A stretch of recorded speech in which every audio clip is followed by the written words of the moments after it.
உங்கள் favourite TV ஷோக்களை இனி miss பண்ண தேவையில்லை. ZEE5 இல் முற்றிலும் இலவசமாக காணுங்கள். இங்கேயும் எப்பொழுதும். சூர்யா, இங்க பாருங்க. நீங்க எவ்வளவு வற்புறுத்தி கேட்டோம் நான் கொலையாளி யாருங்கிற உண்மையை சொல்லாததுக்கு காரணம் இதுதான். சூர்யா, மாரியும் விக்ரமும் என்கிட்ட எவ்வளவோ சொன்னாங்க. அப்பெல்லாம் நான் அவங்க மேல கோவப்பட்டேன். ஆனா இப்ப என் மகன் சூரியனு பாசத்தோட சொல்லுவாங்க. அவங்க என்கிட்ட காட்டின அன்பு, பாசம், அக்கறை எல்லாம் நடிப்பு, வேஷம்னு நினைக்கும் போது என்னால தாய்க்க முடியல சார். சூர்யா, அழாதீங்க சூர்யா. சார், இதுக்கு முன்னாடி அவங்கள பார்க்கும் போது என் மனசுக்கு ஒரு அமைதி கிடைக்கும். நான் சாந்தமாயிடுவேன். ஆனா இப்ப ஆத்திரமா வருது சார். என்னால முடியல சார்.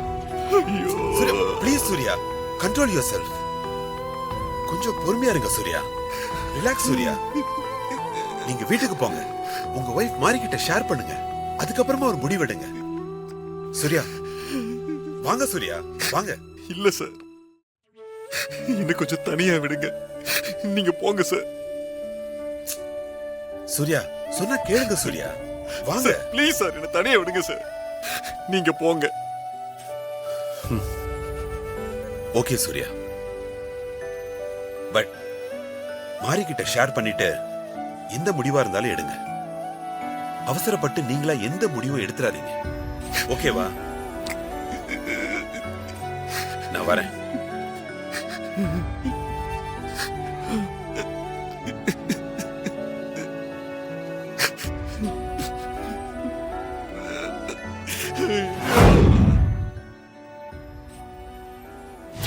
அந்த மொத்த சொத்தும் எனக்கு மட்டும்தான் வேணும். அதுக்கு தடையா யார் வந்தாலும் ஒருத்தரை கூட நான் உயிரோட விட்டு வைக்கவே மாட்டேன். கொன்னுடுவேன். ஜாக்கிரதை. மாமா, ஹஸ்பண்ட் சார். மாமா, சூர்யா.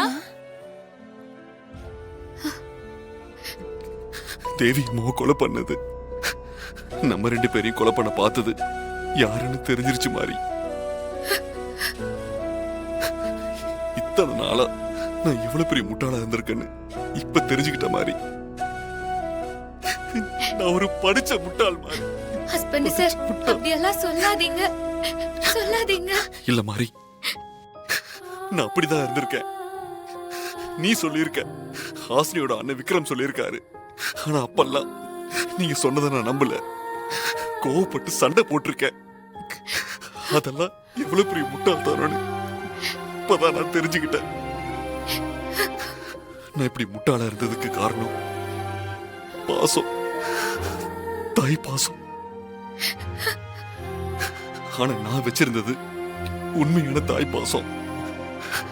ஆனா எனக்கு கிடைச்சது போலியான தாய் பாசம். எல்லாம் வெளி வேஷம்.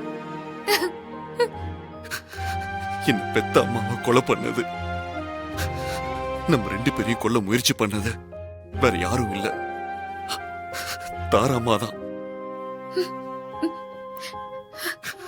நான் தேடிட்டு இருக்க கொலையாளி தாராமா தான் தெரிஞ்சப்ப என் மண்டைக்குள்ள பாம்பு இடிச்ச மாதிரி ஆயிடுச்சு. என் ஹார்ட் பீட் டோட்டலா அரெஸ்ட் ஆயிடுச்சு மாறி. என் உடம்ப விட்டு என் உயிர் போற மாதிரி உணர ஆரம்பிச்சிட்டேன். என்ன பெத்த அம்மா செஞ்ச புண்ணியமும் தாலி பாக்கியமும் என் உயிர் போக விடாம தடுத்து நிறுத்தி இருக்கு. தாரம்மா எனக்கு 10 வயசு இருக்கும் போதுல இருந்து இப்ப வரைக்கும் போலியான தாய் பாசத்தை காட்டி பாச வளையல என்னை கட்டி போட்டு முட்டாளாக்கி இருக்காங்க.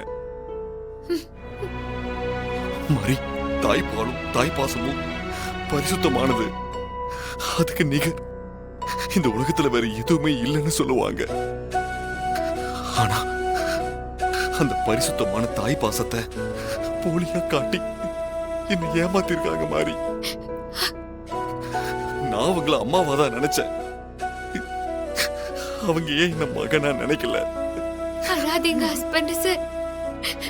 இப்போவாவது அவங்க யாரு, அவங்களோட உண்மையான முகம் என்னன்னு உங்களுக்கு தெரிய வந்ததே. அத நினைச்சு சந்தோஷப்படுங்க. அவங்களுக்கு நான் என்ன குறை வச்சேன்?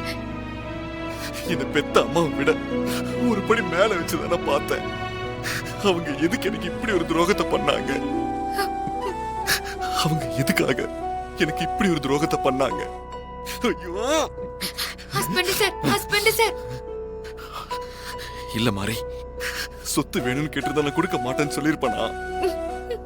ஏற்கனவே எல்லா சொத்தையும் எழுதி கொடுத்துட்டு நம்ம வீட்டு விட்டு போகலையா என்ன? என்கிட்ட கேட்டிருந்தா இப்போ அதே மாதிரி எழுதி கொடுத்துட்டு வீட்டை விட்டு போயிருப்பேனே. கேவல சொத்துக்காக என் அம்மாவை கொன்னு இப்ப என்னையும் உன்னையும் கொல்ல பாக்குறாங்க.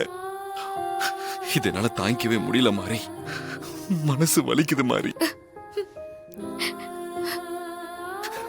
அழாதீங்க ஹஸ்பண்ட் சார். நீங்க அழுதா என்னால தாங்கிக்க முடியாது.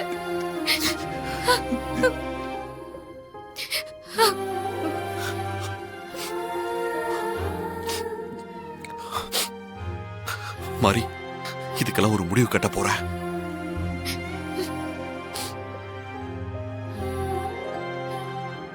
என்ன பண்ண போறீங்க ஹஸ்பண்ட் சார்?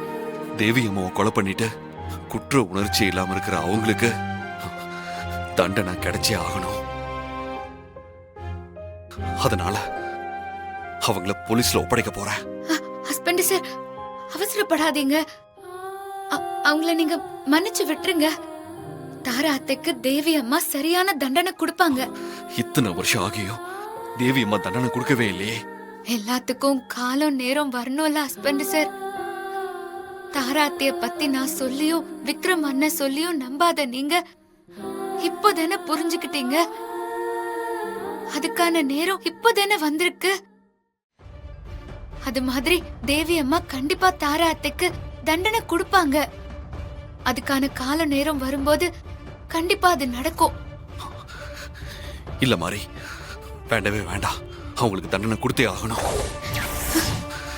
இல்லனா நான் தேவி அம்மா வயித்துல பிறந்ததுக்கு அர்த்தமே இல்லாம போயிடும். ஹஸ்பண்ட் சார், தேவி அம்மா ஆக்சிடென்ட்ல இறந்து போனதா தானே எல்லாரும் நினைச்சிட்டு இருக்கோம். ஆமா ஆமா மாரி, அண்ணி கார் ஆக்சிடென்ட்ல தானே இறந்து போனாங்க. ஆமா. இல்ல, அம்மா ஆக்சிடென்ட்ல சாகல. அம்மாவை கொலை பண்ணிட்டாங்க.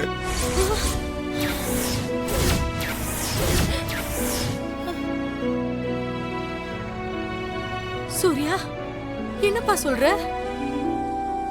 ஐயோ, அண்ணிய கொலை பண்ணிருக்காங்களா? ஆமா அத்தை, இந்த உண்மை இப்பதான் எனக்கு தெரிய வந்தது. தேவியத்தை கொலை பண்ணது யாரு மாமா? அது வேற யாரும் இல்ல, தாரா அத்தை தான்.